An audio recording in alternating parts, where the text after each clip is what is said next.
Hello, I'm Phil and welcome to another Who's He video podcast. In this very special episode, we are privileged to talk to a legend of Doctor Who, a man so well respected in acting circles that John Pertwee once declared, "I taught him everything I know." And what did he do? He threw it back in my face for being so bloody marvellous. The bastard. Yes, I can only be talking about the man who brought to life so many classic Doctor Who monsters, a man who even today is still revered in the field of monster acting. I'm of course talking about Hamilton Prickwillow. Hamilton Prickwillow was born in 1940 and again in 1941 and was the only son of Ashcroft and Octavia Prickwillow, a pair of travelling donkey punchers. Hamilton, who did not take to the travelling lifestyle and ancient country ways after a mishap with a particularly randy donkey, caught the acting bug after watching the Beccles Repertory Theatre production of Shakespeare's sequel to Macbeth, Sassenach Wankers. Young Hamilton, disgusted by the performance of the heavily costumed Willie McSpirt as Harry Acorns, leapt onto the stage, punched Willie McSpirt up the bracket, donned the costume, and an acting legend was born. He was also arrested for assault, but it was this self-belief that set Hamilton on the road to stardom.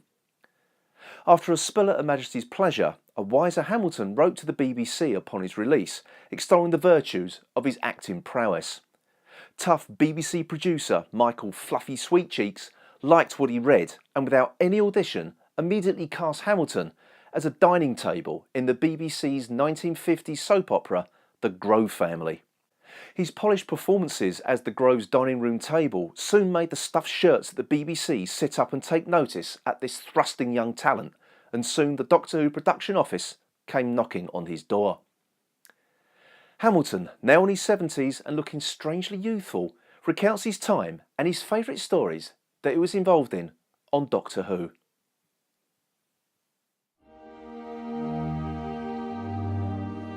I first had the call to Doctor Who when my dear friend Mervyn Pinfield wanted someone to play third ward to the left in The Keys of Marinus. Mervyn had been reminded of my wonderful turn as the dining room table in the Grove family by another dear friend of mine, Valentine Dial.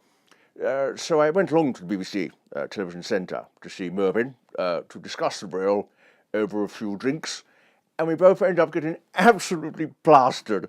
And Mervyn, as we'd have his score by now, he just drops his trousers in front of Lord Reef, who just did this. I thought that's Mervyn finished, but I realised that I would be all right as I was face down, throwing up into a potted plant in the BBC foyer, so Reef never saw my face. Anyway, once Mervyn sobered up, he finally sent through my contract, and that was it. I had my foot in the door. So along comes my first day of shooting, and I meet the man himself, William Hartnell. I had been warned of Bill's reputation as a bit of a grumpy old so-and-so, but I found him an absolute delight to work with. A very funny and witty man, but he wouldn't accept any nonsense on set. No, quite the professional, quite professional.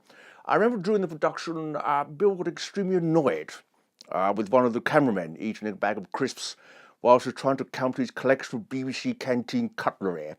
I've never seen anybody get such a verbal dressing down before or since. In fact, the cameraman was so petrified, his hair actually leapt right off his head and went and hid in Carol Amthor's dressing room. Quite extraordinary, quite extraordinary. But anyway, I digress. I had a wonderful time on the Keys of Marinus, but the ward costume was bloody uncomfortable there. It really was. It was nothing more than a frogman's outfit, really. But under those hot studio lights, the sweating that went on inside that suit was more than humanly possible to withstand. It really was. It really was. I said to Daphne Dare, "Daphne, my buttocks are so sweaty, they're like two butter mountains stuffed in a rubber bag." Really, it was. Yes. But we became firm friends after that, and she never put me in rubber in front of the camera again. But I had a wonderful way to be introduced to Doctor Who, and the end scene where the ward had blown up really boosted my career. It really did. One of the other wards played by, what was his name? Creswell Littlehampton, that was it. Anyway, he flat out refused to be near any form of pyrotechnics. something to do with an accident involving a balloon and a bucket of whelks. Anyway, this was my chance to get ahead in the business. I've got to grab these things with both hands, you see. So I instantly went over to the director, John Gorry, and I said, Johnny, this man, Littlehampton, is going to bring the production to a halt with his whimpering. I'll do it. And that was it, easy as that. I was now second ball to the left, and I was on my way up. Afterwards, Bill Hartnell took me to one side and said, Hamilton, my lad, you are masterful, masterful. You saved the production and put in a tour de force performance. You'll go far. And he gave me a BBC canteen spoon from his own collection. And you know what? I still have it today. Oh, here we go. Look at that, look at that, look at that. Yeah. Oh, bugger.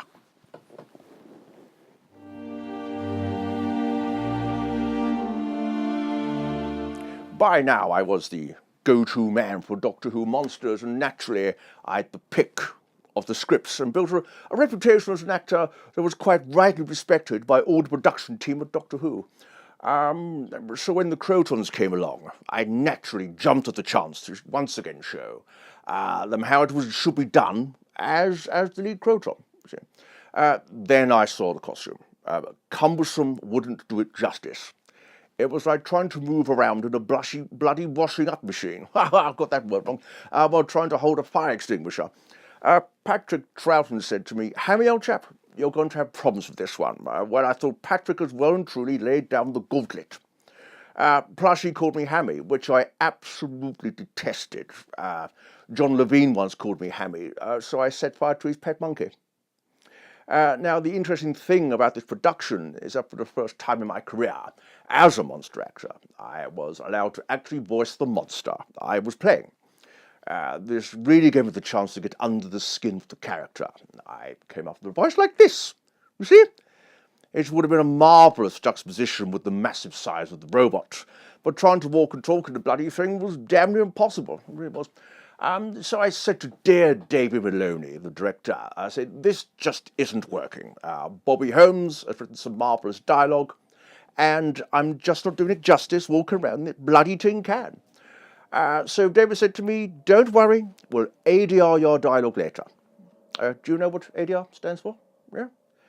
Alternative Dispute Resolution. I never knew why. I thought it was something to do with recording my dialogue later. Just goes to show. Anyway, that kept me happier, I can tell you, and it more than made up for my walking around that bloody bathtub. But after the production of Wrapped, I sat waiting by the phone, but I never ever got the call to ADR. I did think it was rather strange, but dear David Maloney did promise me, and he was a man of his word. Yes. Anyway, time went on, I forgot all about it, as I've been cast as a rover in The Prisoner. Strange bloody show that. Never understood what was going on. Leon McKern once told me that no one knew what was going on. He just said, keep going, otherwise Patrick McGowan will attack you with a radish. Anyway, long after this, I sat down one Saturday evening to watch the television, and the Crotons came on. I remembered I never got the call to re-record my lines. And then to my absolute horror, I heard this weird attempt at a South African accent coming from the television. It turns out the hierarchy at the BBC decided they wanted to make a political statement about apartheid and cast Roy Skelton to do the voice in my place. Well, I threw my whiskey at the screen. One broken telly and a waste of good booze. But whatever happened to Roy Skelton, eh? Voicing some bloody puppet on the kids' show, that's what. He did get the Dalek gig there. I was off that part, you know. Yes. Though for some reason I dared do the voice in the manner of Shirley Bassey. Didn't go down too well. No idea why.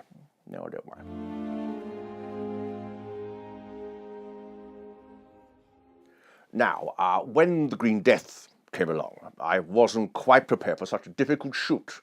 But it did reunite me with my dear friend, John Pertwee. Yes.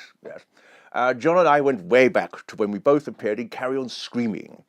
I was playing the part of Oddjob's finger that John's character reanimated, and as we shared plenty of screen time together, we got to know each other very well indeed. And in fact, I owe John a great deal. While I thought that I couldn't learn anything else about acting, John gave me invaluable advice that allowed me to grow as an actor. One bit of advice that he gave me was to always act alongside people that are smaller than you. Yeah. He said, that way, Hamilton, old boy, the audience is always looking at you and not at the little squirt beside you. Now, of course, this advice only works if you're not acting alongside John. Very, very vain man, vain man. So when we started together in The Green Death, he made sure that I played the part of a maggot. Dear John would never be upstaged by anyone. But he did make sure that I got the lead maggot, so I do have a lot to thank him for that. But while I had a wonderful time squeezed into a giant condom, it was a bittersweet time for the production, because what I didn't know at the time was that dear Katie Manning was leaving the show, and this was to be her last story. John was deeply upset that Katie was leaving, and when we got to her final scene, there were tears on set. I didn't cry, though. I just kept it together. I wasn't being strong for the crew, I just didn't care. Now, that last scene where John drives into the sunset, that was completely unscripted. They just happened to be filming outside when John got into Bessie and drove off. Trouble is, he didn't bloody stop. No one saw him again for 3 weeks. 3 weeks. Turns out he drove to a retreat for recovering antique chair enthusiasts. Just goes to show you never know anyone, really.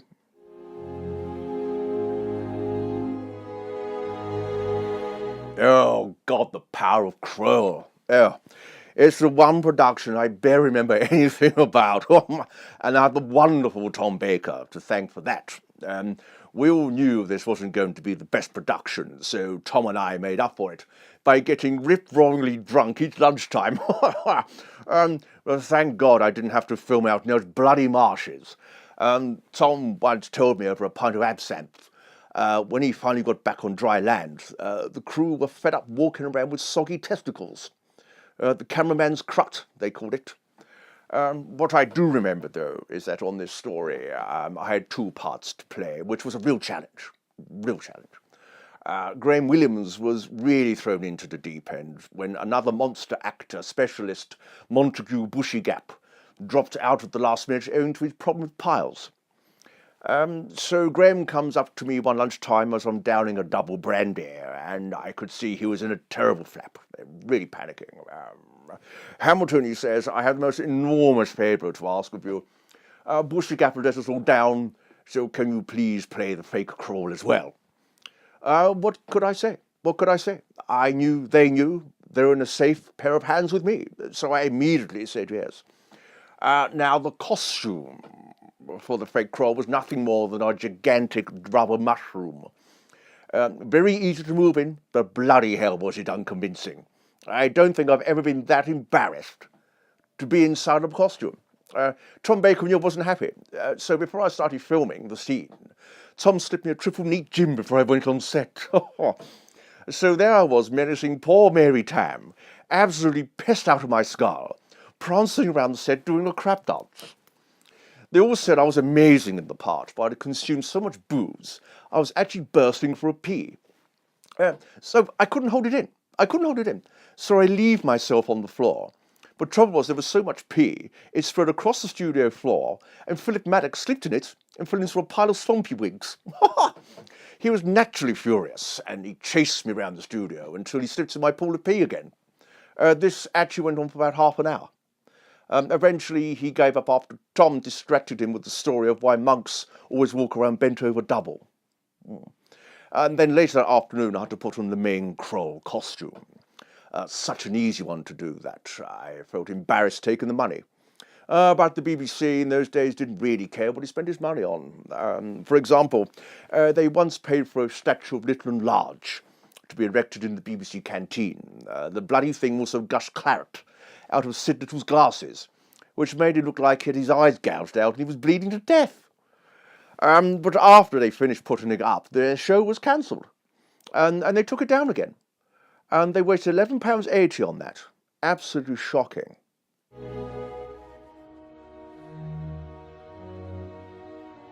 Oh, yes, of course I had rivals. Of course I did.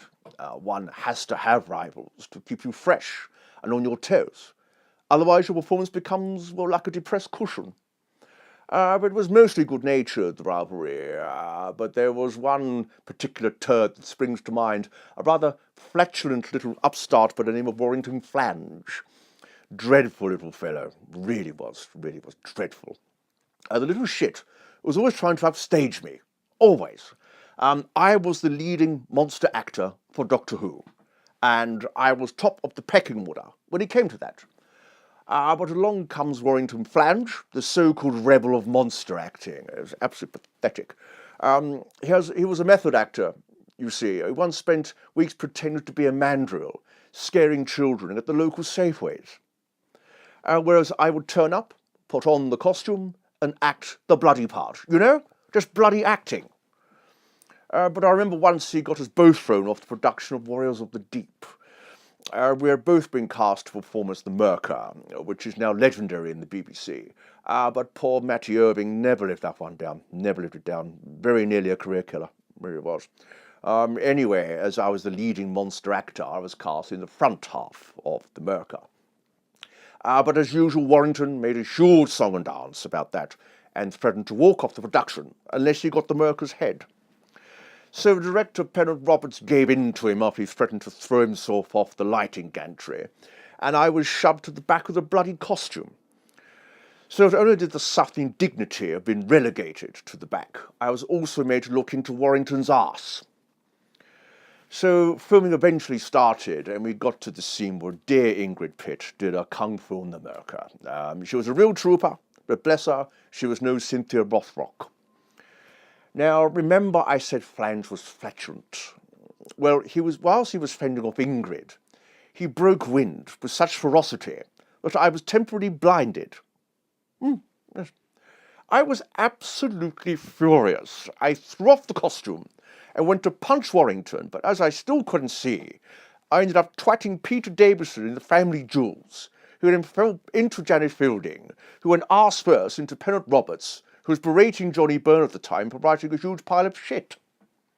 Well, that was me finished. I was immediately fired for poking the lead actor's ghoulies, and I was thrown off the production. In the end, they hired some people from a children's show about ghosts to play the Merker, but no, I've never watched Warriors. I can't. I would only be thinking that should be me in there, and their performance wouldn't be to the same standard as mine. But I did have the last laugh there, as Warrington Flange died suddenly during the production of Star Cops, when he ingested one of his own farts while attempting zero-G acting. Serves him right.